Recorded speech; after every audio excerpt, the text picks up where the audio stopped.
Hello. Hi. This is Two Girls, One Ghost. Two girls, one ghost. And we are your ghostesses. That's I'm Corinne Corinne. plucking hair off of her microphone. And I'm Sabrina. And eventually, all of y'all will have mic stands. All of y'all, every single one of you will own a mic stand. I meant all of y'all who Not are us, like, though. you two are making me like stressed by how much you're moving around your microphone. And So Jamie, who edits our podcast, our promise to you yes. is that, so we bought this table to explain it to everyone. Yeah. And I ripped the box apart and all the styrofoam that came in it looking for the screws because usually it comes with the hardware. It did not. And so now we've been waiting for weeks for the Replacement company hardware to send us the hardware. This is all very precariously perched. Luckily, Yes. It's heavy enough that nothing comes crashing down, but it certainly is not heavy enough to hold 10-pound microphones. No, so we are working out while recording our podcast. Yeah, we are. Getting really strong muscles on one arm. We got to switch. I know. I bet that sounds really great on the microphone. Hot potato. Also, there is some background noise today. We have a lawnmower and an axe murderer chainsawing outside. Mm-hmm. Oh, wait, actually? Okay, this is wild. It's also very sad, but I was watching Forensic Files. I watch it every night when I go to bed because I need noise. Yeah. The one I watched last night was wild. So it is the murder of Peter Porco and his wife, and their son had done it.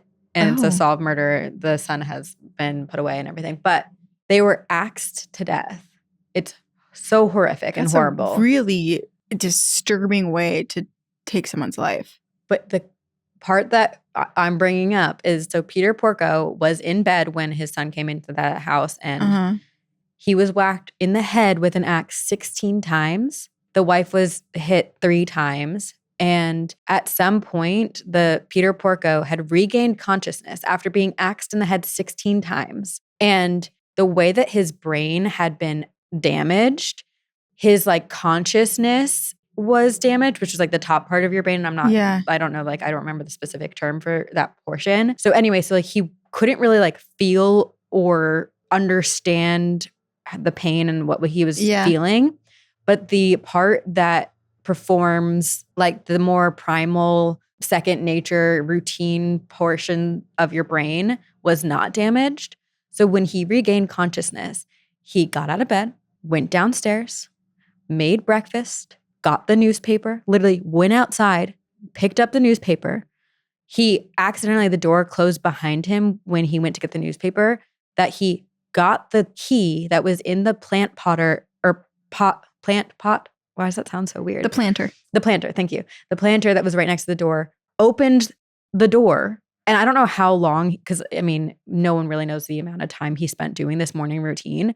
But he, after going back inside, lost consciousness, fell and passed out and died at the foot of the stairs. Oh my gosh, this is so upsetting too, because it's like if the right person had gone by in that moment when he got himself locked out, like that could have been. I don't think he ever would have survived it just based on the damage. Yeah. But isn't that wild? That's horrific. It's so horrific. It's but so, I was so just like, sad. I had never even, I mean, it's so sad. But I was just like, wow. Man.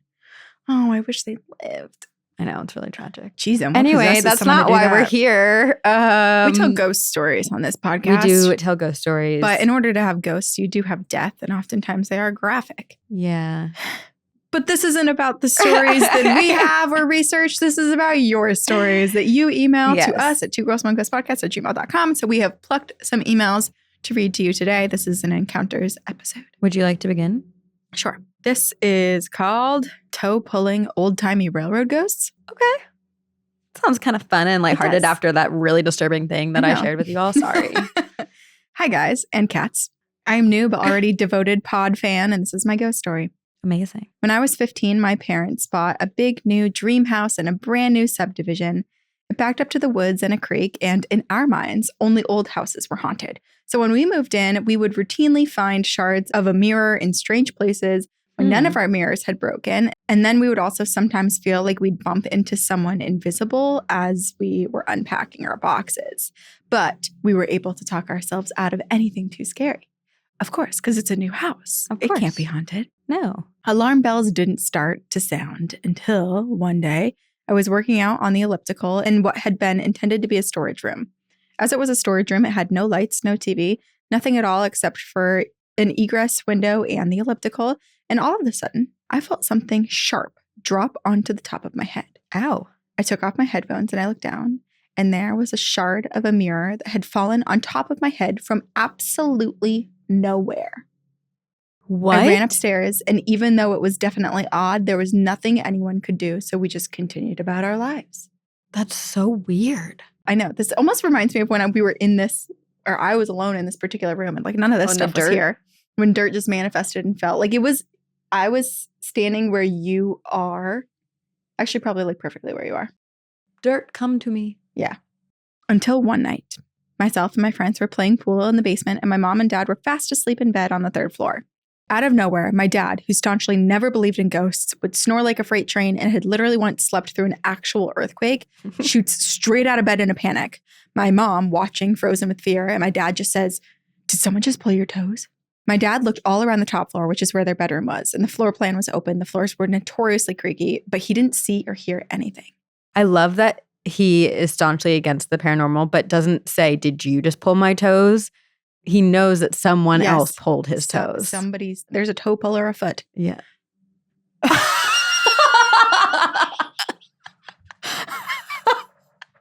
I love when it works out like that. That was amazing. Both of us, it worked. A pun. It came out. A toe puller a foot. My brain is catching up to my words. Yeah. I'm like, wait, that was good. That was really good. About a month after this, I was on my computer with my friend and chatting with our other friend on AIM. I'm old. We were on AIM too. That too, yeah. I'll never forget the sound of like the door swinging open when you logged on or logged off. And all of a sudden, the brand new computer we had just bought, because I fried the other one with LimeWire, of course, started typing, "I am a man. I am a layman man. I am from Georgia." Over and over. My friend and I freaked out and we called my mom in, and she sees it and she just shuts the computer off in a panic. Later that week, the same friend and I decided to go down and explore the creek as we were terrified of the computer now. And when we get back, no one is in the home. There's no better way to get the kids outside than a ghost typing you on AIM. Haunted on the computer. No one is home. We decide to take some showers, me in my parents' bedroom and her in my bathroom. We know my brother and his friends will be back soon, so we both lock our doors. Fairly soon into my shower, I hear the doorknob jiggle. I yell out that I'll be done in a minute, but the jiggling continues, so I get out, I wrap a towel around me, and I open the door. But no one is there. I go to the bathroom, and my friend is still in there. The door is still locked, and the shower is still running. So I tell myself, I'm just hearing things. So I get back to my shower, but the second that I turn the water back on, an invisible hand slams so hard against the glass shower door that I jump and I run out of the shower. I'm genuinely shocked that the glass did not break from either the ghost or from my panicked exit. That was the final straw for me. That night, I stood in my bedroom. I summoned up all the good energy that I could muster, and I said out loud, "I am a child of God. You cannot be here. It's scary now, not fun or interesting, and you need to go." Hell yeah. The activity stopped for 10 years until my mom started to move to a smaller house while my dad was dying from cancer. Oh, I'm sorry. All of a sudden, we were bumping into people that weren't there. We were finding shards of a mysterious mirror in strange places all over again. Oh, it's almost like they didn't want you to leave. I know. Oh, chills. I don't know if people that live there now are experiencing anything. I've been told that the area was once a camp in the 1800s for transient people using the railroad that was once just beyond the creek, and maybe that this was the source of the activity. We did find railway ties in the creek bed and brought them home once, but either way, I now most definitely believe in ghosts. So watch your toes and leave the shit you find in the creek in the creek. Thanks, Sarah. Sarah. I'm curious where Sarah lives, but also it could be just the fact that it used to be a place where transient people like would pass through because I'm from Georgia. Like, does Sarah live in Georgia, or was this just a man who was from Georgia who passed through this area? The pieces of the mirror are strange to me. I'm like, I don't understand what that is. It's so weird. Yeah. I wonder if you looked into the mirror, if like you would see the ghost. Oh, ew. Oh, it's like a scrying mirror that has once been shattered because people were too afraid to look in it. You know and what now it's trying to get them to piece it back together. What's the ventriloquy doll from Goosebumps. You have to Slappy? Slappy, yeah. Like if you take him apart, it's fine. But if you piece him back together, he comes to life. Yes. One of my ideas, which I never actually pitched to you because I don't think you would ever be down for it, was to turn this mirror into a scrying mirror. Like get like a film. Yeah. Or actually my original pitch was because when I went to the Salem flea market, they had some scrying mirrors there and they were really cool antiques. And I was like, we could buy one and put one up. But I figured maybe we don't do that. My other pitch was doing like a cool decal, which I think we could still do the cool decal. Yeah. I think I'm not against a scrying mirror so long as it's not actively always open. Fair. Like you cover it. Yeah. Yeah. Like maybe it's not hanging on the wall, but like we could put it away. And then when we want to put it out for display, we could do that too. Okay. You know what would be interesting? What would be interesting? Putting one right up here for people to see. Like if people would see different things through the computer by staring at the scrying mirror. Should we test it? Should we be like Greg and Dana Newkirk and try to like be paranormal researchers and like see and experiment with this one thing? I'm not going to question it. Just going to let it happen because I'm shocked you're saying this. Yes. But then the mirror has to live with you. That's fine. I will take it home. I will. Okay. It will be the traveling scrying mirror. It's allowed field trips here, but it doesn't spend the night. Okay. I actually am agreeing to this one. It's on record. Not like the picture game where I chickened out. But you did agree to it. Wow. Okay. Well, I'm curious about this house and if the current residents are experiencing things. It is so strange. And also just like the typing, I'm so curious. Like when it was typing out on the computer, was it typing really quickly? Did the words just appear? Or was it like somebody who's never used a computer before typing like one key at a time, like pressing it? Like in the show Ghosts? Yeah. Okay. So we've heard of Dominic the donkey. Have you heard of Dominic the demon? Mm-mm. You're about to. Okay. This is a longer one. It's from our listener, Lo, she, her. And it is called Dominic the Demon, Astral Air Travel, and My Mom's Possession Story. Hey, ghoulies. My name is Lo, she, her. And of course, I must start with the obligatory, I love the podcast. Oh, thanks. I'm a longtime listener and a longtime procrastinator. So here are my ghost stories, finally. Thank you both for the many laughs, chills, spooks, and entertainment over the years. I've listened since episode 3, and I love watching the podcast grow along with you both. I have quite a few ghostly encounters in my life, but I thought I would send in my longest haunting, a quick astral projection story, and then a bonus, truly terrifying encounter that happened to my parents. Love it. I'll try my best to give you the Cliff Notes version. Did I age myself? No, we use Cliff Notes of each of these stories, but as someone who feels details are crucial for setting the scene, this is likely going to be a long one, so buckle up and hold on to your butts. I thought you were literally about to grab your butt. I'm settling in. I'll probably fidget and move again in just a moment. But okay, this first story is one that truly changed my life. I had lived in Portland, Oregon for a year after college. And during my time there, I fell into, sadly, the darkest depression of my life. And I ended up moving back to Southern California to be closer to my family and get my mental health back on track. At the time, I was working for a company that was entirely remote. This was pre-pandemic, so it was not the norm, but I was very isolated most of my days, which did not do anything to help my mental state. However, shortly after I moved back, the company decided to host our yearly planning meeting in person at the Mission Inn in Riverside, California, which if you haven't researched it yet, this is a must do for the podcast. Oh, okay. I think I have seen this. It's beautiful. I saw this as an opportunity to try and connect with my coworkers, and I had high hopes that this would be a step in the right direction towards healing. That being said, I was still very much in the thick of my depression and had a very heavy, sad aura about me, which explains a lot of how the events later unfolded. When I first arrived at the hotel, I was struck by how ornate the building and decor inside was. The place had a definite vibe, though. I couldn't exactly put a finger on what it was yet. We'll put pictures in the YouTube video because it is cool to look at, and it, I think, paints the picture. I checked in and walked up to my room. As I was walking down the hall, counting room numbers, trying to find mine, I found a door on a corner where my room number should have been that was marked, "Do not enter." I rounded the corner and found the actual door to my room, but it appeared that the corner door had been the room's original entrance. Oh, ooh. And when I stepped inside the room, I did notice a door to my left had been sealed off. So spooky, sealed doors. Why? I figured this was connected to the room's original entrance, which was kind of weird to have a sealed off section in your room, but who knows? Perhaps things were in the middle of a remodel process. Later that afternoon, we all met in one of the downstairs rooms to kick off the planning meeting. As we were all gathering, I heard a bunch of conversations being exchanged about other bizarre and unique features in my coworkers' rooms. I wish I could remember more of the descriptions, but the one that stuck out to me was that someone's room had a door that appeared to be a closet, but ended up being a whole second room with a single window that looked into the main room.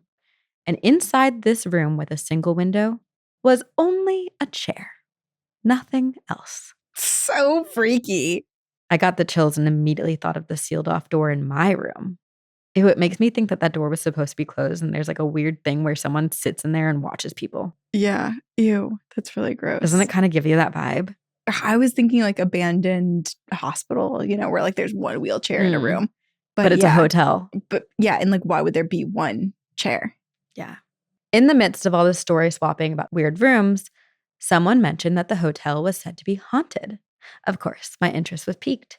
The company we worked for was based in spiritual work, so many of my coworkers were open to the paranormal. As word got around about the hauntings, one of my coworkers, Blaine, who actually ended up becoming one of my best friends after this experience, started rounding up a group of people who were going to go ghost hunting after the meetings and dinner wrapped that night. Ooh. In the interest of trying to make friends and, of course, my own love of ghost stories, I said I would tag along.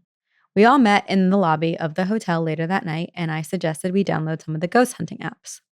We downloaded 2, an EVP reader and one that was supposed to be able to sense spirits on camera.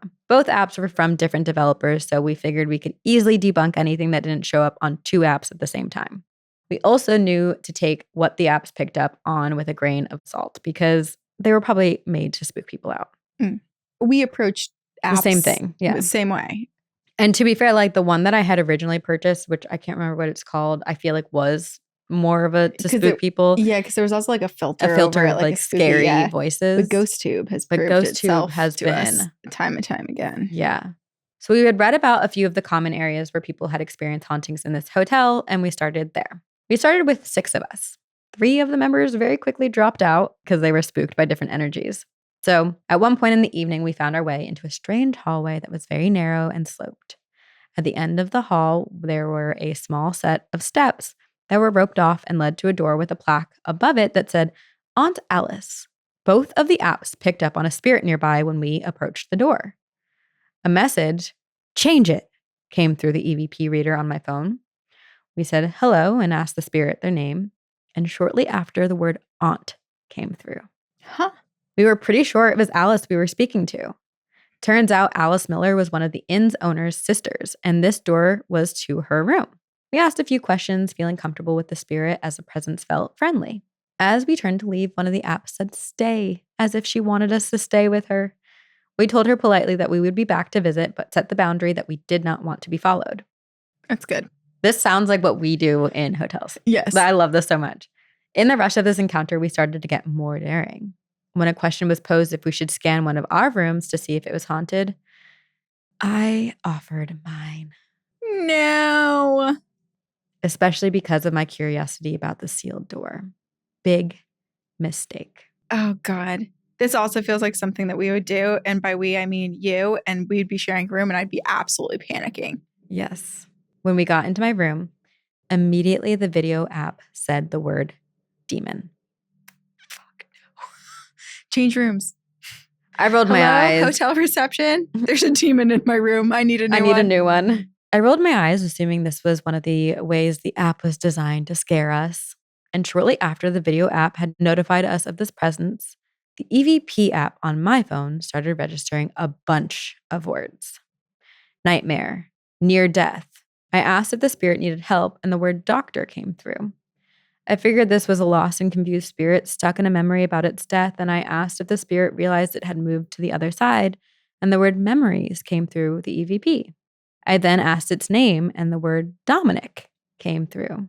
After Dominic revealed his name, we tried asking a few questions, but the presence started to feel angrier, and then it stopped communicating with us altogether. So we decided it was time to wrap things up. All of us were feeling a little uneasy, and the 2 other girls asked if I wanted to come sleep in one of their rooms, which is so nice. That is really nice. But with my social anxiety and the near desperate desire for friends, and especially to seem chill, I said, no, I'll be fine. And that I would just tell the demon to leave me alone. They did give me their room numbers in case I changed my mind, but I waved it off and we parted ways. I had a very hard time falling asleep that night, feeling like a dark presence was hovering around the end of my bed, just watching me. I kept repeating in my head, leave me alone. It's not real. You're just freaking out. Leave me alone. It's not real. You're just freaking yourself out. After several hours of trying to fall asleep, I finally started praying. Now, I'm not religious and I didn't exactly pray to a god, but instead prayed to my late Nana. This is actually what I do. Really? Yeah. Oh, I love that. She was a devout Catholic, and I figured if anyone knew how to square up with a demon, it would be her. After a few minutes of praying, I did feel a bubble of light energy around me, and after a few moments, I finally was able to fall asleep. I woke the next morning exhausted, but the room felt pretty neutral. Like any of the angry energy I had been feeling in the room the night before had simply left. So I got ready for the day of meetings. I left my room feeling tired and sad, but that wasn't uncommon for me during this time. At the time, I had a pet rabbit named Darla, who had such a big personality, and I love that little bunny so much. Darla. However, as I was depressed, I was having a hard time giving her the care that she needed. So a few weeks prior, I had posted on a few Facebook groups about needing to rehome her, which was a very, very hard decision to make. But ultimately, I knew it was selfish of me to try and hold on to her when I knew I could hardly take care of her, let alone hardly get myself out of bed in the morning. Oh, that's a very respectable choice. It is. During one of the meetings that morning, my mom texted me and said that someone had responded to the post and wanted to pick Darla up that day. They had experience with rabbits and seemed like a very nice couple. My mom wasn't sure if I wanted to be there to say goodbye, but I responded that it probably would be too hard for me to be there, so it was okay for them to pick her up while I was gone. After sending this text, I was overwhelmed with emotion, of course, and immediately got up and left in the middle of the meeting. I texted my boss to let him know that I needed to step out for a few minutes for a personal matter and then rushed up to my room sobbing. I cried for a little while, utterly devastated and unsure if I was making the right decision, wishing desperately that I could explain to Darla what was going on. I got up to go to the bathroom and grab some tissue, and I noticed my face in the mirror. Now, granted, faces get a little bit more swollen when crying, but I truly didn't recognize myself. I was disturbed by the fact that when I looked into my eyes in the mirror, I didn't recognize the face looking back. Oh. I even took a few photos to later analyze to see if I could discover why I looked so different. This shook me enough that it distracted me from my emotional state, and I was able to pull it together, clean up my makeup, and head back to the meetings for the rest of the day. Of course, the rest of the day, the news of Darla being rehomed was hovering over me like a dark cloud, but I also couldn't shake the feeling that I was a stranger in my own body. I don't like this. It's like your secondary consciousness and something else is sharing your body with you. Because it's almost like the feeling of not recognizing herself was more the spirit within her, giving her that thought. The rest of the time at the hotel was relatively uneventful, but I was consistently trying to fight off a deep sadness. Again, this not being out of the norm because I was struggling with depression, but this felt darker than usual. I tried to ignore it. I threw myself into the work events to distract myself and get through the week. Once I was back home, more crazy stuff started happening. I would feel someone standing in the corner of my room at night watching me. But when I would get brave enough to look, there would be no one there. Things kept getting misplaced and then reappearing in weird places. A jasper crystal that I had kept on me often was on my bedside table and then went missing, only for me to find it weeks later set on top of a load of clean laundry I had just finished. Ooh. It's almost like there's more than one spirit at play here, right? Like maybe something is trying to take over a little bit and then someone else is coming in to try to protect, like, here's your crystal back. Oh, hopefully. Or, well, my bad idea was that the demon is moving it and then just like putting it back when it's too late, you know? Oh. Kind of, or trying to make her feel crazy. Yes. One time I went to look for a spice in the kitchen, pulled everything out of the cabinet, could not find it, closed the cabinet, opened it again a few minutes later, and it was literally sitting in the front and center of the shelf. Once a container of coffee was thrown off of our kitchen counter while I was home alone. Later, the screen door to our backyard would slide open by itself. Dominic didn't feel evil per se, but it definitely felt like creating chaos and fear. Well, that's kind of the beginning. Like, that's the start of something demons that you may one day call a demon. You may one day. For me? You may me specifically or people listening? Just people listening. Like, it starts as like, haunting activity, and then it starts to escalate. But like, gotcha. This is kind of... Like, eventually you do acknowledge to be a demon? Yeah. Yes. Okay. He would either do things that would aggravate me or try to send shivers up my spine. While it was effective in those moments, my energy was also so low that I basically just accepted this attachment and didn't do much to rid it of myself, which is probably why he latched on in the first place.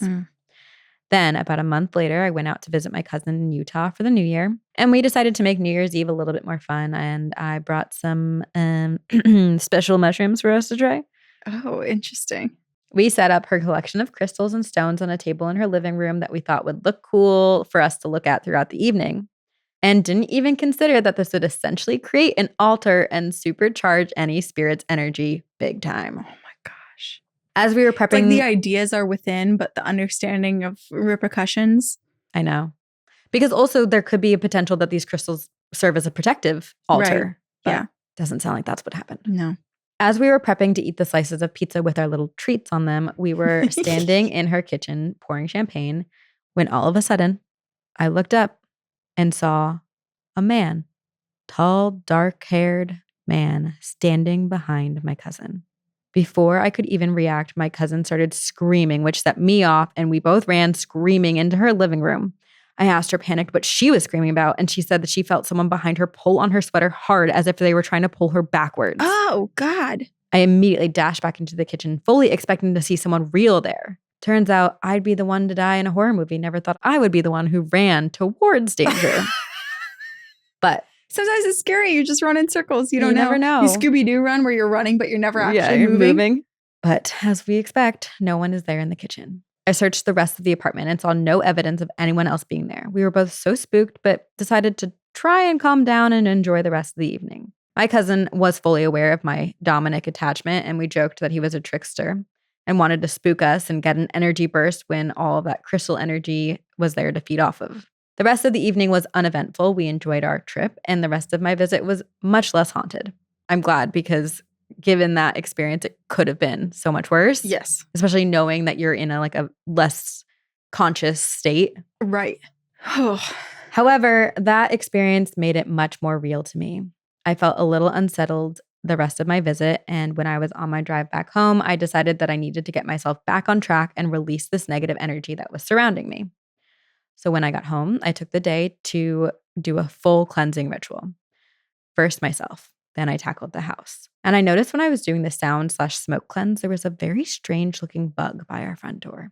It was like nothing I had ever seen before. So I jokingly started calling the bug Dominic. And I let him know that he would be leaving soon. Unlike any other bugs I'd ever encountered, it literally stayed there, and it stayed still when I was walking around it, stepping over it and near it, to the point where I was like, maybe it's dead. Once I made it through the entire house, I sat down on the living room couch, exhausted from the hours-long process of getting smoke into every corner I could. And after a moment, I looked back over to the bug, still sitting in the same spot, and jokingly said, "Are you ready to go yet, Dominic?" And it moved. Stop! I stood up, and being someone who never kills bugs, but catches and releases them, I bent down, trying to scoop it up in my hands, only to discover that the thing had wings. Oh, no. It flew up in a circle around me, and I gently tried to guide it out the front door, saying something like, "Go back to where you came from." Oh, gosh. But what happened next is a feeling I was never able to quite describe until I heard another one of your listener stories in an Encounters episode. She was describing telling a dark, veiled spirit to leave her alone, and then described the spirit's departure like a layer of skin being removed from her body. That was exactly what it felt like when this bug flew up into the sky. Ew. The further away it got, the lighter I felt, which was truly an unforgettable feeling. And in that moment, it empowered me. I realized that I got to take control of my life and could rid myself of all the darkness I felt was around me. I'm glad that it's such a positive feeling, because the description of it reminds me a little bit of like the Tokolosh, like a skin suit, like just everything just kind of like creaking and falling off of you. Like I'm picturing the shedding in kind of a disturbing way. Yes, but it's shedding in a positive way. Yes. It's shedding something that didn't belong to you in the first place. Right. Yeah. You feel lighter and brighter. Why do I feel like that should be like a makeup motto? Shed your skin lighter suit. and brighter. Oh. Feel lighter and brighter. Shed your skin suit with hyaluronic acid. Sponsored by Two Girls and Ghosts. With some, what's it called? The R word? Retinol? Retinol. I didn't mean like that. I just didn't know what, I couldn't think of retinol. I just knew it started with an R. All good. Retinol. You know what I meant and you said it. Thank you. Retinol. Retin-A. So I knew that I could shed the darkness and I could be the one to save myself rather than waiting for someone else to do it. And while on some level I always knew this, the act of having to come up against a demon to do the exhausting work myself to remove it proved it to be true. Interestingly, in the story from that Encounters episode, if I remember correctly, that dark veiled spirit, though it seemed dark and scary, was actually a manifestation of a guardian. Looking back and having that similar sensation I experienced when he departed makes me think that perhaps Dominic attached to me not to feed off of my negative energy, but instead to teach me that very lesson that I was in control of my life. Wow. I love the spin on it. I know, I like that. Yeah. I mean, it's interesting because when we talk about demons, there is an element of some cultures speak about demons not as negative entities that possess people in the way that we in Western society and culture do talk about it, but in a hard part of your life, like almost shadow work, things that you have to face and overcome that are really, really difficult and trying, but teach you great lessons. Well, and too, like I feel like we fall back on this one listener email that we received years ago where there was that negative emotion eating demon that helped someone significantly. Fun side story about Aunt Alice. We went back to the Mission Inn the next year for the same planning meeting. And one night, me and the same girls that had gone on our ghost exploration the year previous, a few more friends, one a powerful medium who is clearly able to see ghosts, were in our room laughing, drinking, and hanging out when at one point we could tell the medium friend was getting uncomfortable. She suddenly interjected and she said, "I'm sorry, but the lady sitting in the chair over there really wants Blaine to know that she likes your purse." She's literally won't leave me alone. She has to pay you this compliment. We laughed and told her thank you. Apparently, the woman had been shouting at the medium over all of our laughter, insisting that she tell Blaine. Just aggressive compliments from the spirit world. And the spirit's like clearly sitting in the room with all these girls, like having a good time. Yeah. You know? Wants to be part of it. Later in the week, in one of our meeting rooms, we found a stained glass window of a portrait of this woman, Aunt Alice, and it had the words, "In remembrance of a lover of friends, Alice Miller Richardson, by countless friends beloved." We were so excited and realized that it was probably Alice in the room with us, lusting after the purse, and Alice, who remembered us from the year prior when we told her we would come back to visit. Because that story ended well and we have a happy Aunt Alice, I'm going to read the other two stories, especially because one is about a possession, on our Patreon bonus Encounters episode, which it comes out in December. Well, if you didn't know, on Patreon, we do have every single month, we have an additional full length episode. So we alternate between encounters and regular researched episodes. Great fun. Great fun. Great fun. And we'll read the rest of those two stories on one of those encounters in December. Perfect. I'm glad that Lo gave their perspective and their understanding of what happened, because there's no one that can understand what happened to you better than you yourself when it comes to the haunting. Right. But I don't know if I would have assigned this sort of lightness to the story. And I'm glad that they did. Yeah. I mean, it's interesting because it's like the first word that came through when they went into the room was demonic, demon, demonic, what, you know? So it's like, it feels weird for Dominic to like self-assign demon and then not be a demon, or is it just our understanding of demons? Or was there a demon and then Dominic came through and pushed the demon away and was like, "Hey, just so the demon doesn't take over you, I'm going to go home with you." I don't know. Or was Dominic trying to tell a joke and it just didn't land? Maybe. You know? Because like if I were a ghost and a bunch of people walked into my room, I'd be like, "Demon! Demon!" Yeah. And people are actually freaking out and you're like, "Oh shit. No, I'd laugh. I'd be like, yes, my job here has been done." Maybe that's how demons are created. By pretending to be one? Yeah. Maybe that's like the curse of the afterworld. Listen, I would love to be a demon. I think that would be so fun. I really would. I think it'd be a great time. Okay. I'd rather be a demon than live in hell. Well, but where do they go to sleep at night? No, but I mean like be like a spirit that just goes to hell. Like I'd rather be a demon. I'd rather be a king of hell. If I get to work as a demon, I don't have to go to hell. And I was like, well, I think maybe you do. No, I would. But then like at least I get the perks of being a demon. Yeah. Yeah. Yeah. They give you like a lunch work card benefits. And you get to do that. Yeah. You get your 401k. Hell care. Hell care. Yeah. It makes sense. Yes. Oh, but performance reviews. Ew. Hate those. No, they have those like every day because it's hell. You're right. Oh man, as someone who worked in HR, that would actually be my I've never had a performance review. I had one. Well, my hell is mostly like I'm usually on the other side of it where like I'm going through everybody's performance reviews. I'm teaching managers how to give them. Like, oh my God, so annoying. Anywho, I don't guess what? You don't have to do that anymore. Okay. This is called Was I Possessed by My Guardian Angel? Interesting. Okay. Feels... We've got a theme. Yeah. Hello, you beautiful ghostesses. I started listening to your podcast to pregame for Halloween, and I haven't stopped since. You guys are the perfect mix of creepy and feel-good vibes, which is a great palate cleanser from my typical chain smoking of brutal and terrifying murder. Weird demons are a palate cleanser. Who knew? Which you got a little bit of both in this episode. Yeah, you do. Yeah. Anywho, I have an experience I wanted to send in to both share and get y'all's ghostly opinions. I will try and make this as short as possible while still including relevant details. So, when I was 5 years old, my mother and I had fallen asleep in my parents' bedroom.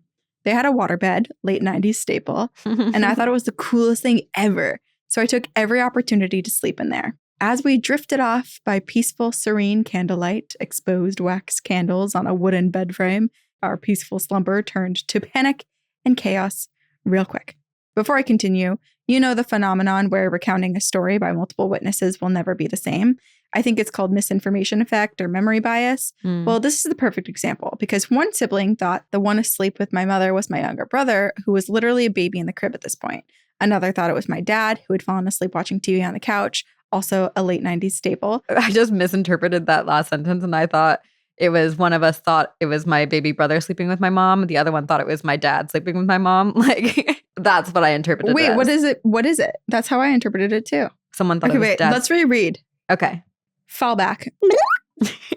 One sibling thought the one asleep with my mother was my younger brother, who was literally a baby in the crib at this point. Another thought it was my dad. Yeah, so you interpreted it right. Oh, okay. So our listener is saying the sentences while also saying where they actually were. Yes. Okay. Yes. Got it. So they were with their mom, but all the other siblings were like, no, it was the baby who experienced. No, it was dad. Okay. I feel like we just did a math problem. Yes, I know.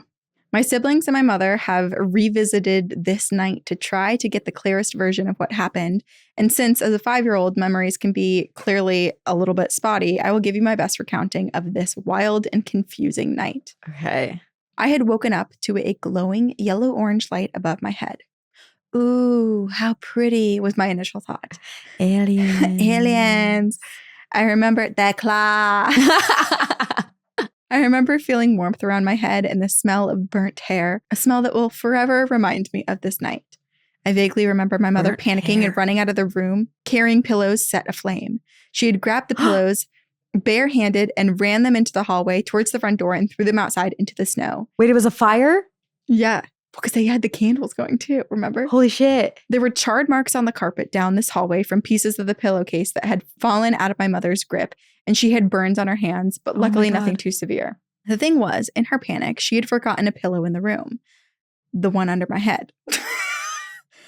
Now, this is where the story takes a turn. My memory jumps from the panic of my mother to being in the bathroom, down the intersecting hallway, just standing there staring at the bathtub that now had a charred pillow in it. This is where my mother found me, still amidst the commotion.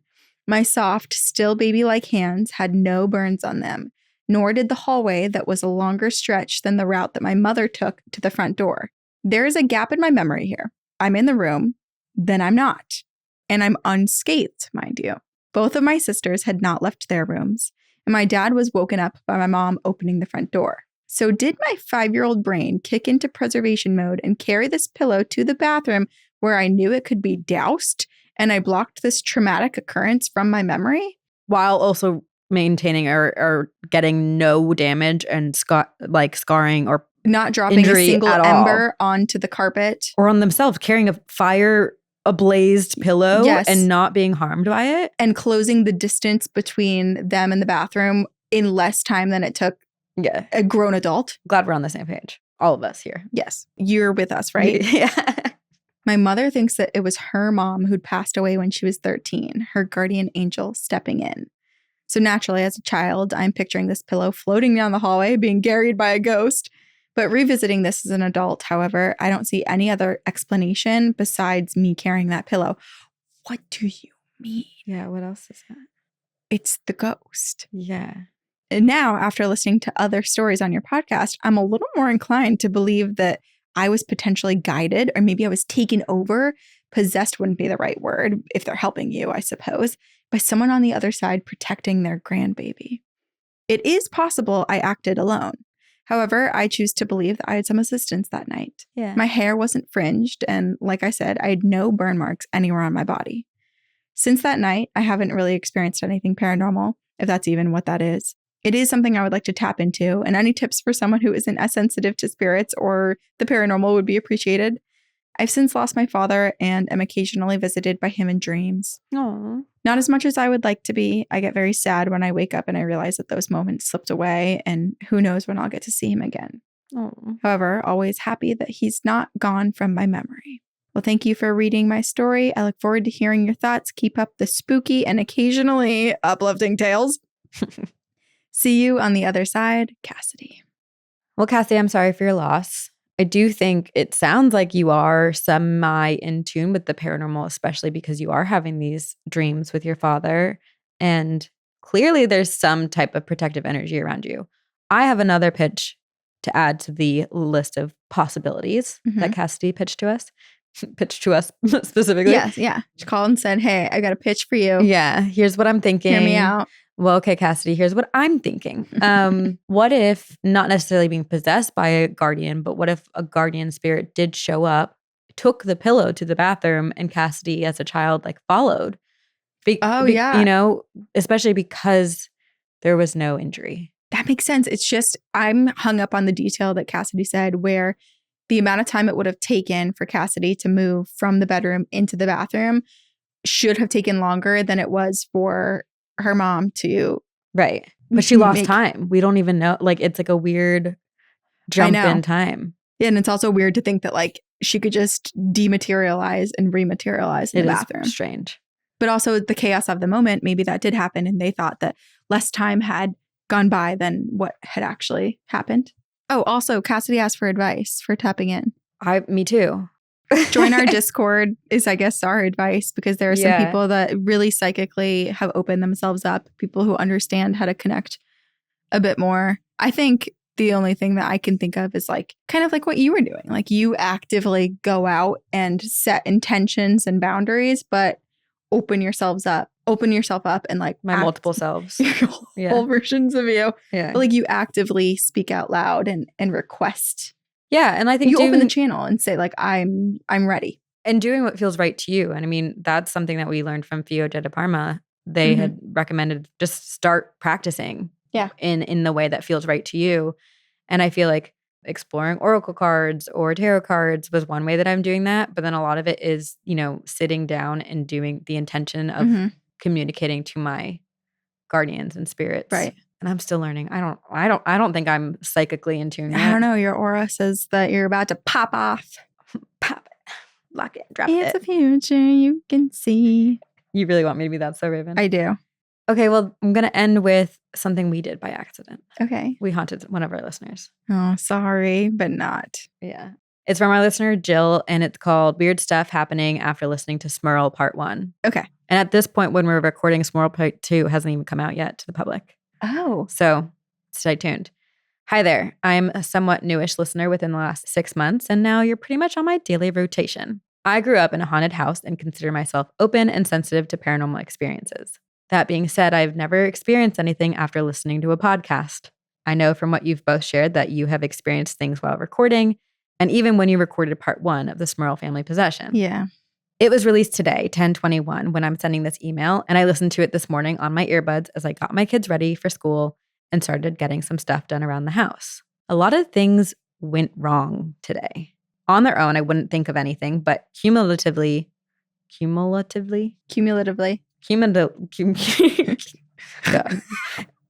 but all together and coinciding thesaurus and coinciding with the energy of the story of the Smurl case, I'm a bit perplexed. First, the battery on my key fob went out, which has been working fine and usually works within close proximity of the car, but this morning it was just dead. Then, while vacuuming my floors listening to the podcast, my vacuum started surging and decreasing in power, then surging again. Never done this. It's ghost busting. Then we had one of those tacky Halloween yard inflatables, yay kids, And again, it's been working fine for the years that we've had it. And I went to plug it in and turn it on and it's just dead. Oh. No issue with the breakers or the outlet. Finally, this evening, I went to go clean up after dinner and after putting the kids to bed. The kitchen lights, the dining area light and fan, the playroom fan and light all started flickering and surging.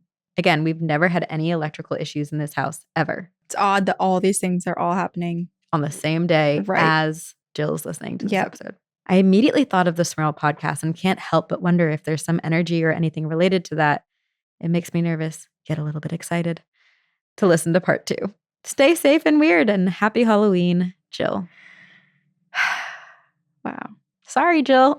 Sorry, but also I feel like that was bound to happen to a lot of people. Yes. I mean, like, because we were experiencing things ourselves. Yeah. And I feel like what Jill is experiencing, yes, it definitely is like paranormal activity. But I'm glad that based on the topic of possession, and you'll find out like how, well, Smurl is already out by the time this comes out. Yeah. But like basically they never really solve the problem. Well, they were able to not experience it again, but there was no like real rhyme or reason. But it's not like the demon was like put away and vanished. Right. It was just they moved. Well, so I'm glad based on all the things that could happen and could be summoned that these are some of the experiences that Jill's having. Yeah. But it's a lot. And it's also concerning because it's very similar to the beginnings of that possession / haunting that the family experienced. Okay, here's one thing that I'm taking away because our listener, Eric, shout out to you, Eric, who is also like always on Campfire Stories and whatnot. And on the Discord. Moderates our Facebook group. Eric found an EVP in that episode. And it sounds like the father of the Smurl family. Jack. Yeah. Yeah, I need to listen to that because when he was playing it on Campfire Stories, you had it on your computer and you were pressing play. We can put it in here. Yeah. The Smurls were like, phew, the Warrens came and saved the day. And the Warrens were like, we've been here for a few hours. Yep, Dawn, daughters Dawn, Heather, Shannon, Karen, are twins. And it's super brief. And if anything, like I don't hear it saying a word, but it sounds like a gruff male, like grunt or something. Like, yeah. So maybe Jack is visiting everyone. I mean, we recorded that in front of my fireplace in the living room too. Like there was nobody. Right. We were in the center of my house. Yeah. It's not like we were near a window or something and someone randomly hopped on my property and grunted by the window. Popped into the fireplace and was like, Santa. Was it Santa? Santa. I don't know why. Oh, Santa Nicholas. Anyway, for the Christmas, pop it in. I mean, it's almost Christmas. But anyway, if any of you had experienced anything while listening to the Smurl Possession 2-parter, please email us. Or if you've had any paranormal encounters whatsoever, please email us at twogirlsoneghostpodcast@gmail.com. You can rate and review on iTunes, tell everyone about us. That certainly helps. If you're looking for sponsor codes, you can check out our show notes, check out our website. We've got merch also on our website, social media, all the things. Patreon if you want ad-free and 1 week early episodes and bonus content and Campfire Stories every Tuesday. Mm-hmm. And we've got an awesome community over on Patreon, also on Discord. Yeah. And shout out to Jamie, who edits our audio and video. Yep. Thank you, Jamie. Thank you. We love you all so very much. And we will see you on the other side. Very spooky.